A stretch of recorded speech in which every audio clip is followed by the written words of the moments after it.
The courtroom erupted in a silence so thick it felt like the air itself had stopped moving. Every eye locked onto the young woman standing behind the defendant's table, her designer heels clicking against the polished floor as she leaned forward, her diamond bracelet catching the harsh courtroom lights. Madison Sterling, daughter of tech billionaire Robert Sterling, had just uttered 7 words that would change her life forever. "My father owns this court, not you." The camera operators froze mid-motion. The bailiff's hand instinctively moved toward his side. Sarah Chen, the plaintiff standing across the aisle in her modest blazer, felt her stomach drop. But it was Judge Judith Sheindlin's reaction that made time itself seem to pause. She removed her glasses with deliberate slowness, placed them on the bench before her, and fixed Madison with a stare that had made seasoned attorneys wet themselves with fear. 10 seconds passed. Then 20. The silence stretched into something unbearable, a predator sizing up prey that had just made a fatal mistake. Madison's smirk began to falter. Her lawyer, Marcus Webb, closed his eyes in defeat, knowing exactly what was about to happen. This wasn't supposed to be how the day went. This was supposed to be simple. Before we dive into this incredible case, tell me in the comments where you're watching from. I love seeing where my viewers are around the world. And don't forget to hit that subscribe button so you never miss more unbelievable cases like this one. Now, sit back, relax, and enjoy the video. But let's rewind 12 hours, to the moment this perfect storm began brewing. The case itself seemed straightforward on paper, almost boring by Judge Judy standards. Madison Sterling had borrowed her former friend Sarah Chen's Range Rover 6 months earlier, promising to return it within hours. She returned it 3 weeks later, totaled, with the interior destroyed and a casual text that read, "Oops, my bad lol." Sarah, a nursing student working double shifts to afford her education, found herself without transportation, without the $3,000 insurance deductible, and without any hope of getting justice from someone whose father could buy entire city blocks without checking his account balance. Madison had ignored Sarah's calls. Her lawyers had sent threatening letters. Settlement offers came in at insulting amounts, $200 for a destroyed $60,000 vehicle, with the unspoken message clear: take it or spend years fighting someone with infinite legal resources. Sarah had cried for weeks. She'd missed job interviews. She'd borrowed money from her immigrant parents who'd sacrificed everything to give her opportunities. And then, scrolling through YouTube at 2 in the morning during a breakdown, she'd seen a clip of Judge Judy tearing apart an entitled defendant who thought her designer purse made her special. That's when Sarah Chen decided to fight back. She filled out the application for Judge Judy's show, not because she thought she'd win, but because she needed someone, anyone, to hear her story without dollar signs clouding their judgment. The show's producers had called within a week.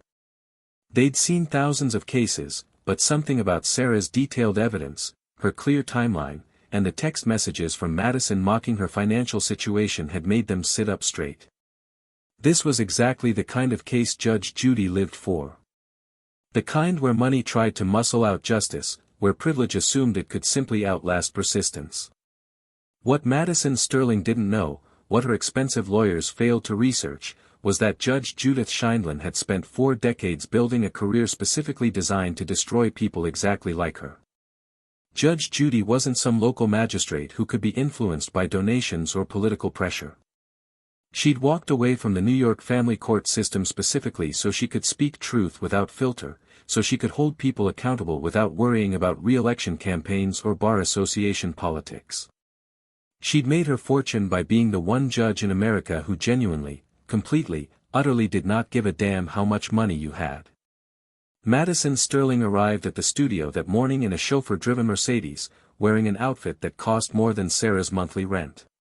She'd brought Marcus Webb, her father's corporate attorney, a man who specialized in making problems disappear through NDAs and nuisance settlement checks. Madison had laughed with her friends the night before, posting on her private Instagram story about how she had to waste her Thursday dealing with some broke girl's delusions.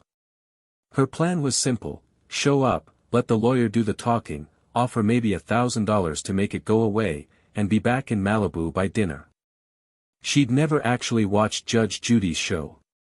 If she had, she might have noticed a pattern.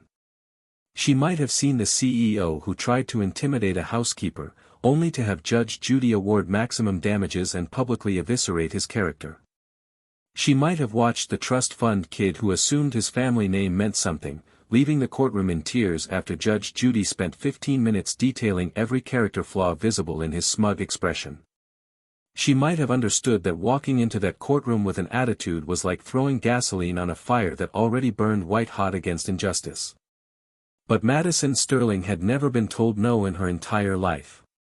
Her father had paid off principals when she cheated. Her family's lawyers had settled when she destroyed property before. Money had been her shield, her sword, her get-out-of-jail-free card since birth. So when she walked into that courtroom, she genuinely believed this would be no different. Sarah Chen, meanwhile, sat in the plaintiff's waiting area with a folder so organized it looked like a legal textbook. Every text message printed and highlighted.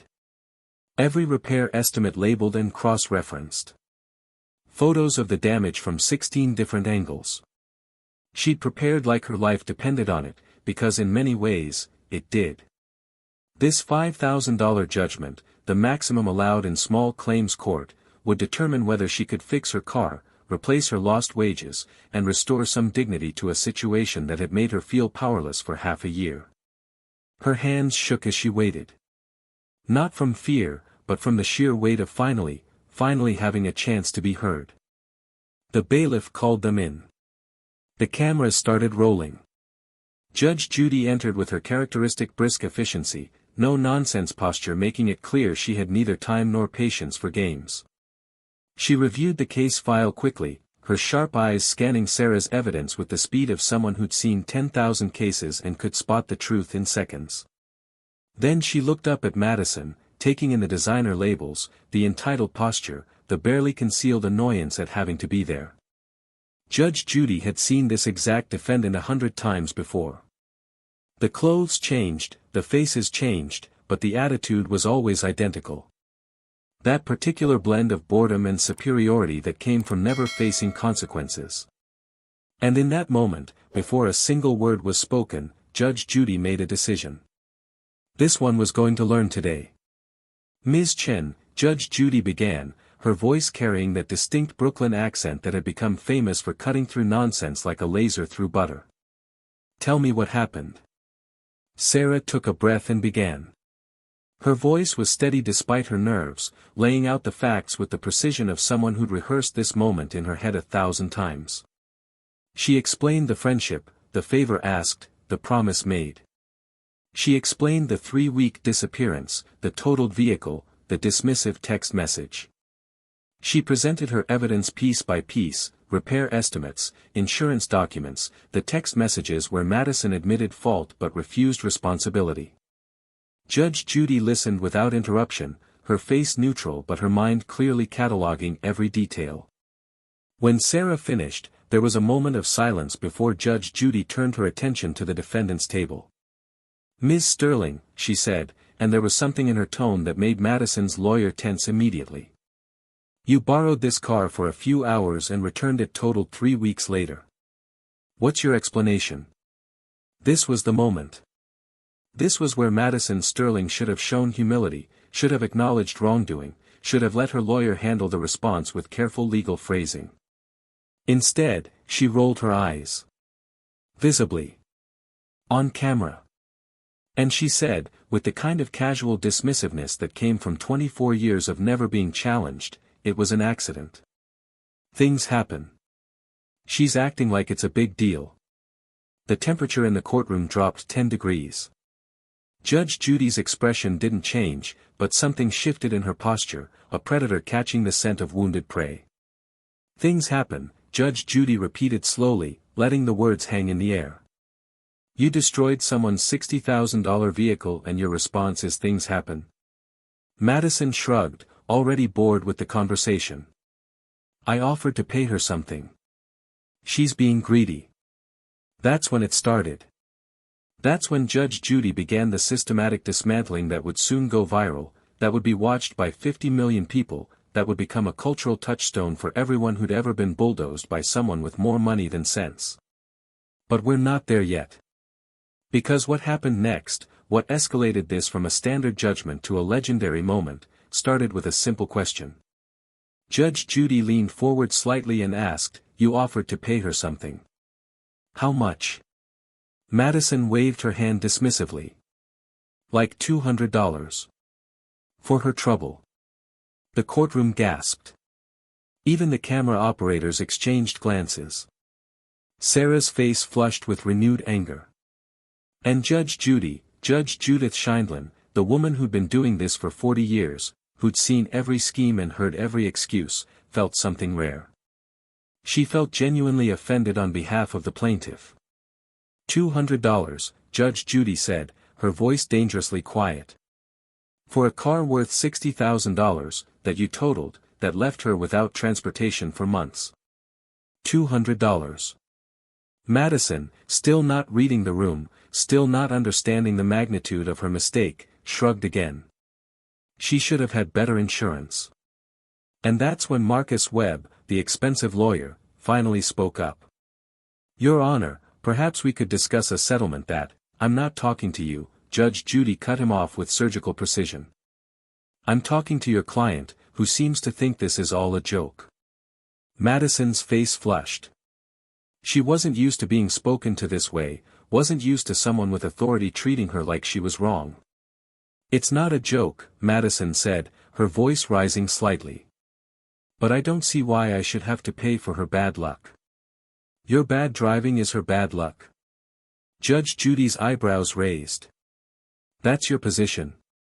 "I didn't mean to crash it," Madison protested, finally showing some emotion.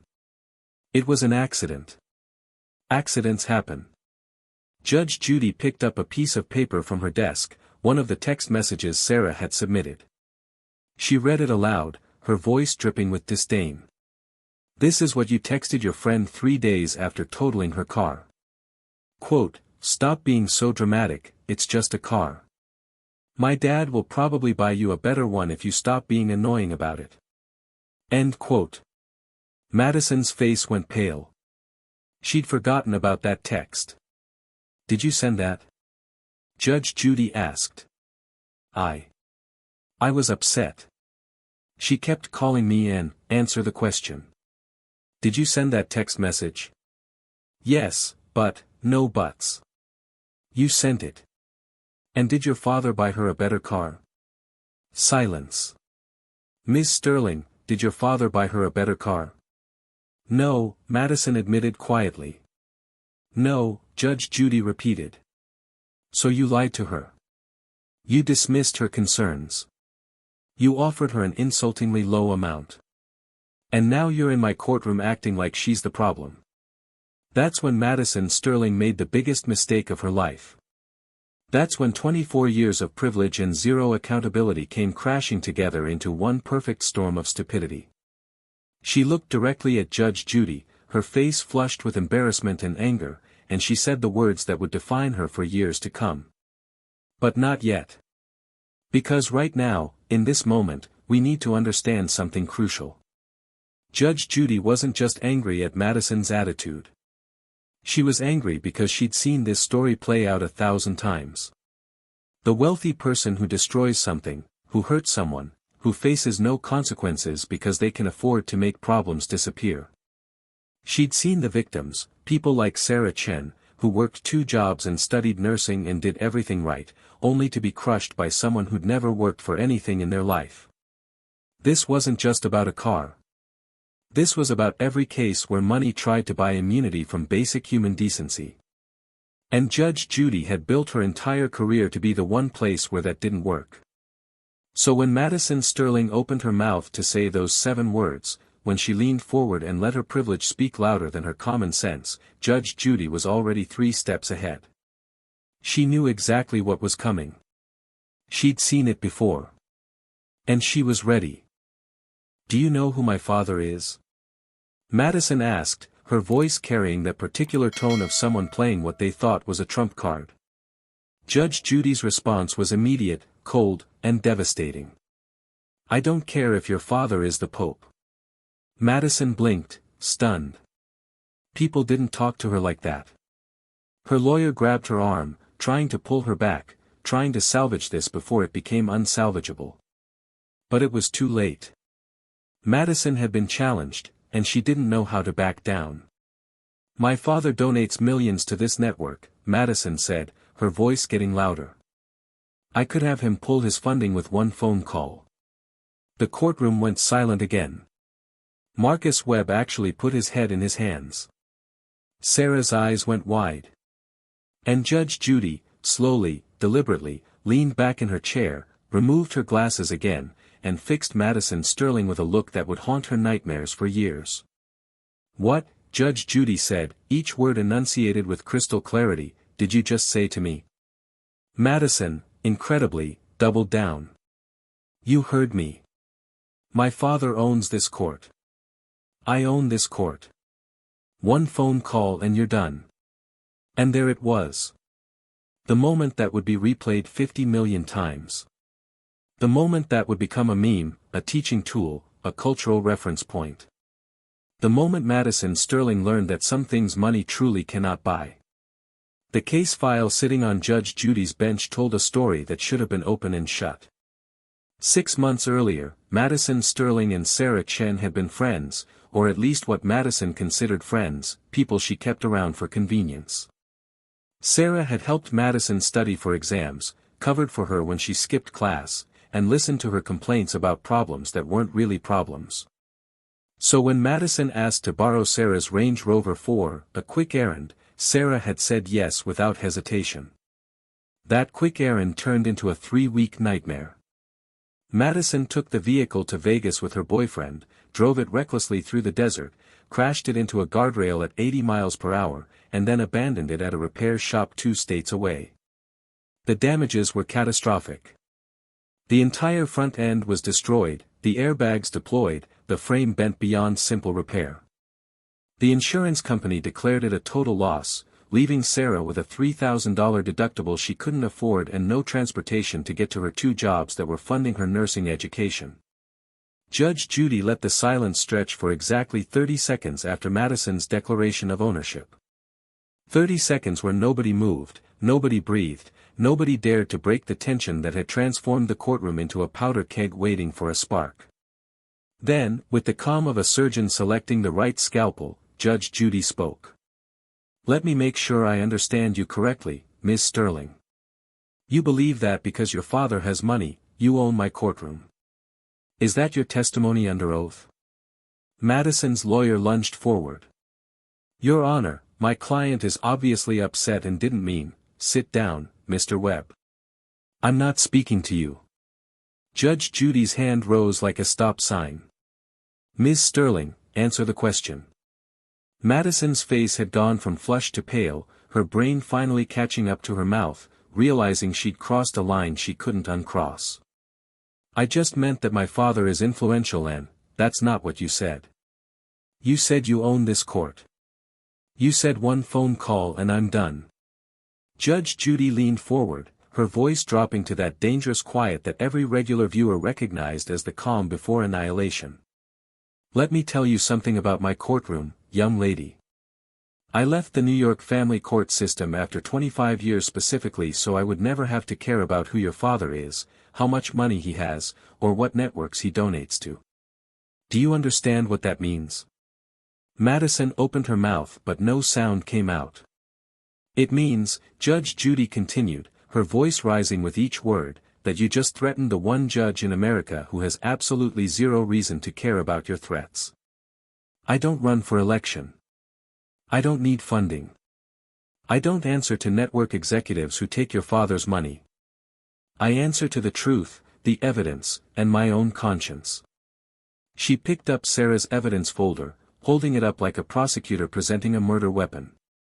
"Let's talk about what actually happened here, shall we? Because unlike you, I actually read the case file." Judge Judy pulled out the first text message, the one Madison sent 3 hours after borrowing the car. Quote, "Change of plans, taking this baby to Vegas, you don't mind, right? You didn't wait for an answer, did you, Ms. Sterling? I thought she'd be okay with, you didn't ask. You informed. Judge Judy pulled out another message. Day 5, stop blowing up my phone, I'll bring it back when I bring it back. Day 12, chill out Sarah, it's just a car. Day 18, OMG you're so annoying, I had a little accident but it's fine. The courtroom audience was leaning forward now, completely absorbed. Sarah stood straighter, feeling validated for the first time in months. A little accident, Judge Judy repeated. You want to tell this court what a little accident means? Madison's voice came out small.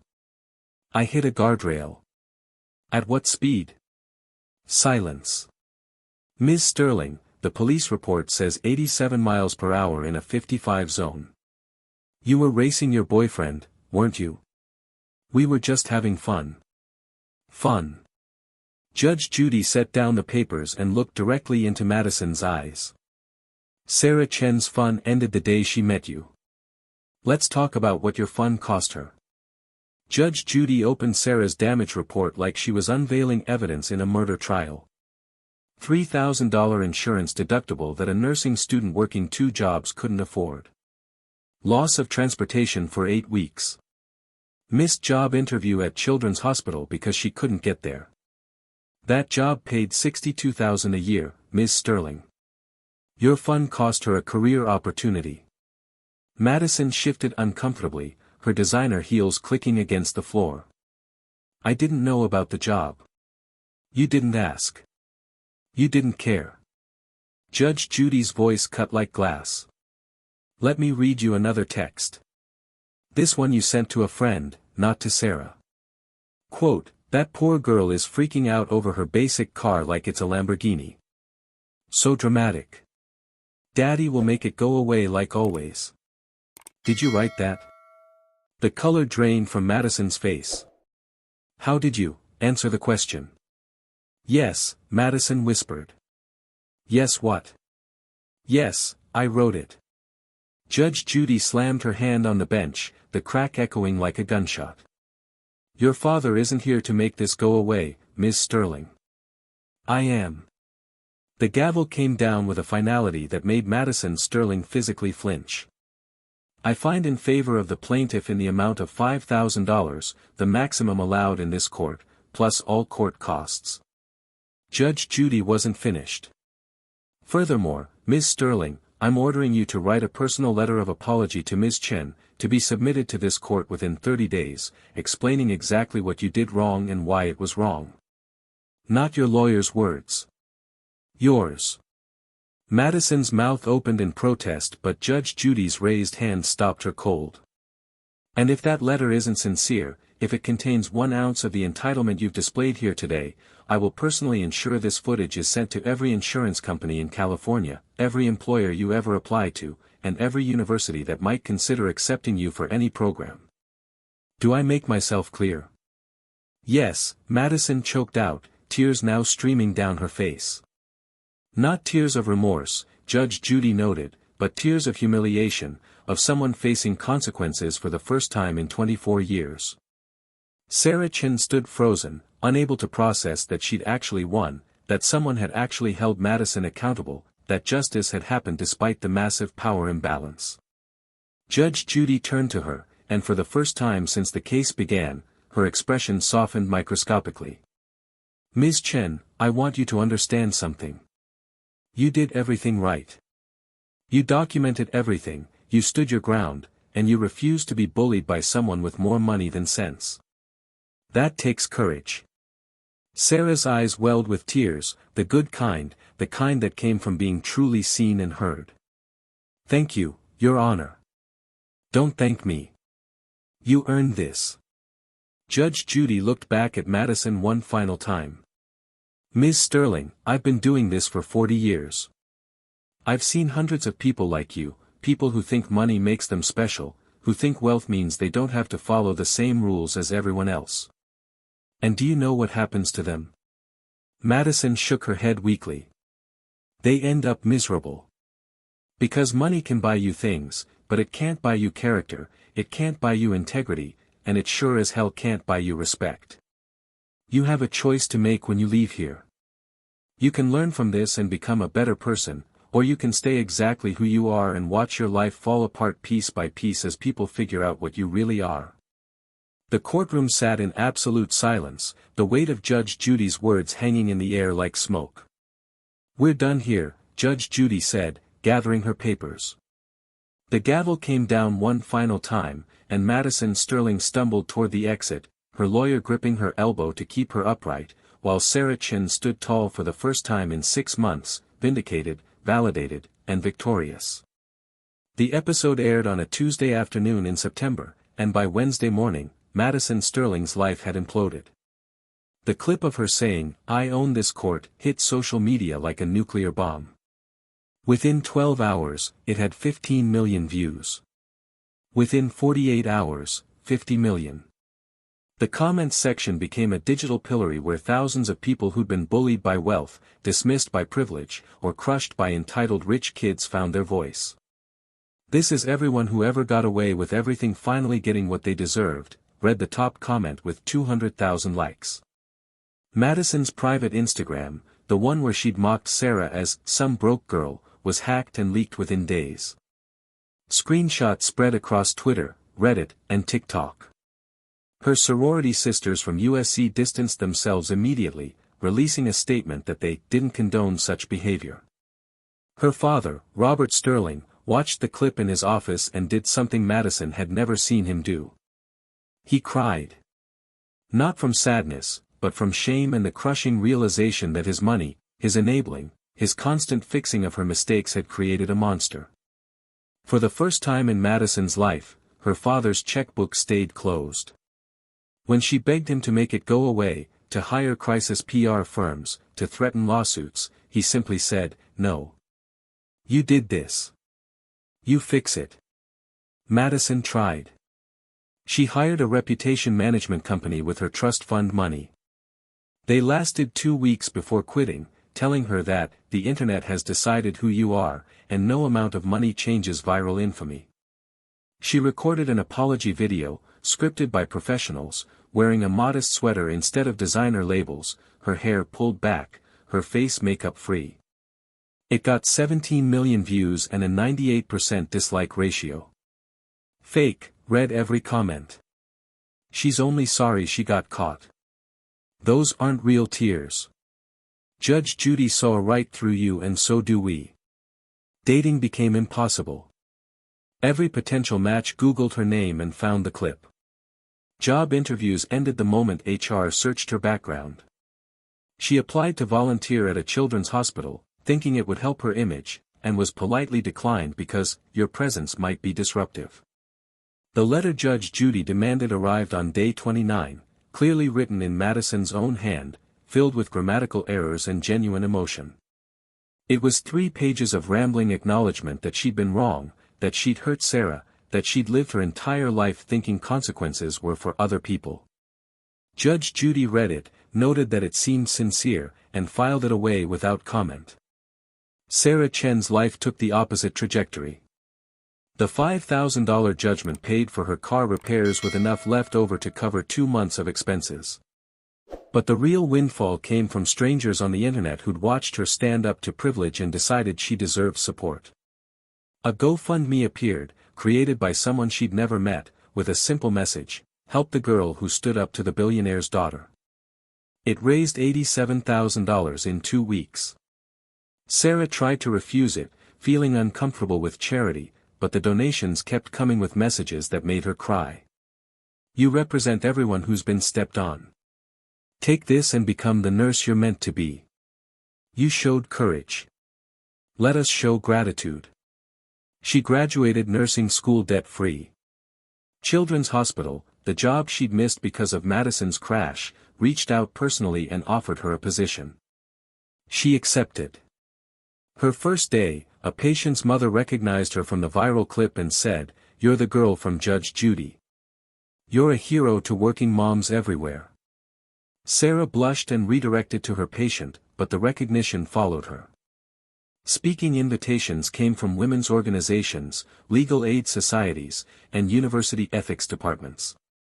She accepted a few, always with the same message: document everything, know your worth, and never let someone's money make you believe you don't deserve justice. Meanwhile, Madison Sterling sat in her father's company mailroom, sorting packages for $12 an hour, the only job her father would give her until she learned what real work felt like.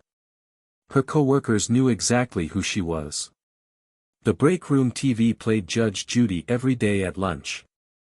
She ate alone. 6 months after the episode aired, Judge Judy was asked about the case during a legal conference in New York.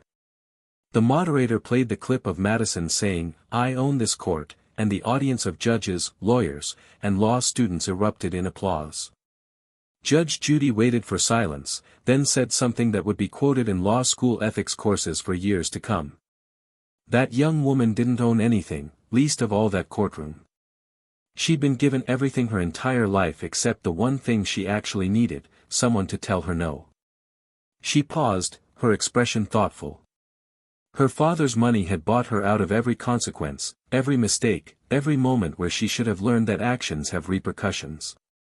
So when she walked into my courtroom, she genuinely believed that pattern would continue. And I had the privilege of being the first person in her 24 years to prove her wrong. The moderator asked if Judge Judy thought Madison would change. "I don't know," Judge Judy answered honestly. "Some people learn. Some people just get better at hiding who they are. But that's not my concern. My concern was Sarah Chen, a young woman who did everything right and was getting crushed by someone who'd done everything wrong. Justice isn't about reforming the guilty. It's about protecting the innocent." Sarah Chen framed the check from Judge Judy's show, hung it in her apartment next to her nursing degree, and looked at it every morning before her shift. It reminded her that speaking up had been worth it, that courage in the face of power wasn't futile, that the system could work if you fought hard enough. She never heard from Madison Sterling again. Madison's mandated apology letter had been sincere, but Sarah didn't respond. Some bridges, once burned, should stay ashes. Madison Sterling, for her part, discovered that infamy was a permanent scar in the digital age. 3 years later, her Google results still showed Judge Judy first. 5 years later, job interviewers still asked about it. She eventually moved to Europe, changed her last name, and started over with a ruthless anonymity that money could buy. Whether she actually changed or simply learned to hide better, no one would ever know for certain. But the lesson endured, across millions of screens, shared in countless conversations, taught in ethics classes and business schools. Privilege without accountability destroys everything it touches, while integrity and courage preserve what truly matters. Judge Judy retired years later with that case in every highlight reel, every retrospective, every compilation of her greatest moments.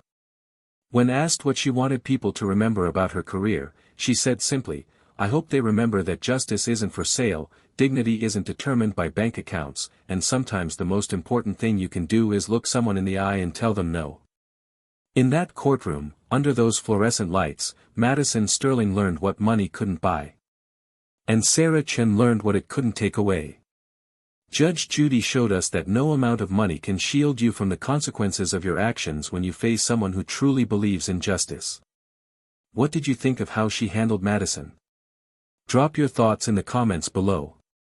And if you loved seeing entitled privilege get destroyed by pure accountability, hit that like button and check out our next video where another person learned that wealth doesn't mean immunity from reality. Thanks for watching, and remember to subscribe so you never miss these incredible moments when justice isn't just served, it's delivered with a side of life lessons you'll never forget.